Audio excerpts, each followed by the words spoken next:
ആലപ്പുഴ ചേർത്തലയിലെ തിരോധാന കേസുകളിൽ ചുരുളഴിക്കാൻ പോലീസ്. അന്വേഷണത്തിന് ground penetrating radar എത്തിക്കും. പ്രതി സെബാസ്റ്റ്യന്റെ പുരയിടത്തിൽ കൂടുതൽ മൃതദേഹങ്ങൾ ഉണ്ടെന്ന നിഗമനത്തിലാണ് പോലീസിന്റെ നീക്കം. പ്രതി സെബാസ്റ്റ്യനുമായി ഇന്നും തെളിവെടുപ്പ് നടത്തും.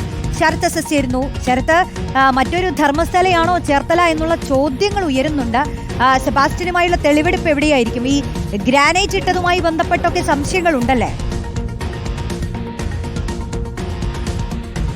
റോഷ്നി, അതായത് ഇന്ന് ഏറ്റവും നിർണായകമായ ദിവസമാകുമെന്നുള്ളതാണ് എന്തായാലും നിലവിൽ ഇപ്പോൾ അന്വേഷണ സംഘം കണക്കാക്കുന്നത്. കാരണം ഇന്നിപ്പോൾ സെബാസ്റ്റ്യനെ വീട്ടിലെത്തിച്ച് തെളിവെടുപ്പ് നടത്താനാണ് അന്വേഷണ സംഘത്തിന്റെ തീരുമാനം. രാവിലെയോടുകൂടി അന്വേഷണ സംഘം ഒരുപക്ഷെ ഈ വീട്ടിലേക്ക് എത്തുകയും ചെയ്യും. ഈ പറയുന്നത് പോലെ നേരത്തെ കഴിഞ്ഞ ദിവസം ഇത്തരത്തിൽ വീട്ടിൽ നടത്തിയ പരിശോധനയിൽ മൃതദേഹാവശിഷ്ടങ്ങൾ കണ്ടെത്തിയിരുന്നു. പക്ഷേ ഇതിൽ കൂടുതൽ മൃതദേഹാവശിഷ്ടങ്ങൾ ഈ വീടിലും 2 ഏക്കർ പറമ്പിലുമൊക്കെ തന്നെ ഉണ്ട് എന്നുള്ളതാണ് അന്വേഷണ സംഘം സംശയിക്കുന്നത്. ഈ പറയുന്നത് പോലെ വീടിനകത്തെ ഈ അടുത്തിടെ സ്ഥാപിച്ച ഗ്രാനൈറ്റ് അടക്കം അതിൽ ചില സംശയങ്ങളുണ്ട്. അത് പൊളിച്ചു മാറ്റണമെന്നുള്ള ആവശ്യം നേരത്തെ തന്നെ അന്വേഷണ സംഘം മുന്നോട്ട് വെച്ചിരുന്നു. ഇതിനായി RDOയുടെ അനുമതി അടക്കം തേടിയിരുന്നു. നിലവിൽ ഇപ്പോൾ അനുമതി ലഭിച്ച മുറയ്ക്ക് അത് തുറന്ന് പരിശോധിക്കാനായിരിക്കും അന്വേഷണ സംഘം നീങ്ങുക. ഒപ്പം കൂടുതൽ സാങ്കേതിക സംവിധാനങ്ങളൊക്കെ ഉപയോഗിച്ച് ഇത്തരം മൃതദേഹാവശിഷ്ടങ്ങൾ വീടിനകത്തോ ഈ പരിസരത്തോ ഉണ്ടോ എന്നുള്ള കാര്യങ്ങളും പരിശോധിക്കും. ഇതിനായുള്ള പ്രത്യേക യന്ത്രം കൂടി ഇപ്പോൾ എത്തിക്കാൻ തീരുമാനിച്ചിട്ടുണ്ട്. എന്തായാലും ഇന്ന് വീടിനും പരിസരത്തുമായി നല്ല വലിയ രീതിയിലുള്ള ഒരു പരിശോധന തന്നെയാണ് അന്വേഷണ സംഘം ഉദ്ദേശിക്കുന്നത്. പ്രത്യേകിച്ച് ഈ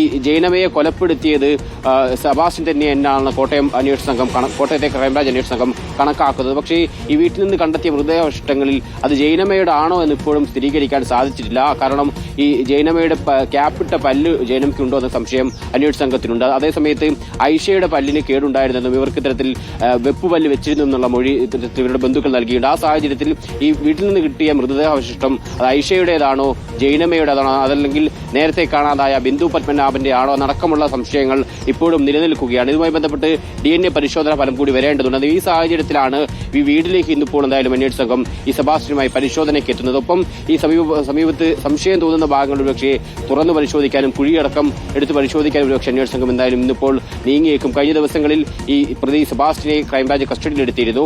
ഈ കസ്റ്റഡിയിലെടുത്ത സമയത്ത് വിശദമായി ചോദ്യം ചെയ്തു എന്നുള്ളതാണ് മനസ്സിലാക്കുന്നത്. അതിന്റെ അടിസ്ഥാനത്തിലാണ് കഴിഞ്ഞ ദിവസം ആലപ്പുഴ ചേർത്തലയിലെ ജ്വല്ലറിയിൽ എത്തിച്ചടക്കം തെളിവെടുപ്പ് നടത്തിയത്. ഇവിടെ ഈ ജൈനമയുടെ സ്വർണം വിറ്റതായി സെബാസ്റ്റ്യനിൽ നിന്ന് അന്വേഷണ സംഘം അറിയാൻ സാധിച്ചു. അങ്ങനെ വിറ്റ സ്വർണ്ണമടക്കം വീണ്ടെടുക്കാനും ഈ തെളിവെടുപ്പിലൂടെ അന്ന് സാധിച്ചിരുന്നു. ആ രീതിയിൽ ഇന്നിപ്പോൾ വീട്ടിലേക്ക് എത്തിക്കുമ്പോഴും കഴിഞ്ഞ ദിവസം നടത്തിയ ചോദ്യം ചെയ്യലും നിർണായകമാകും. അതിന്റെ കൂടി അടിസ്ഥാനത്തിലായിരിക്കും ഇന്നിപ്പോൾ എന്തായാലും തെളിവെടുപ്പ് നടത്തുക. റോഷ്നി, ശരി ശരത്.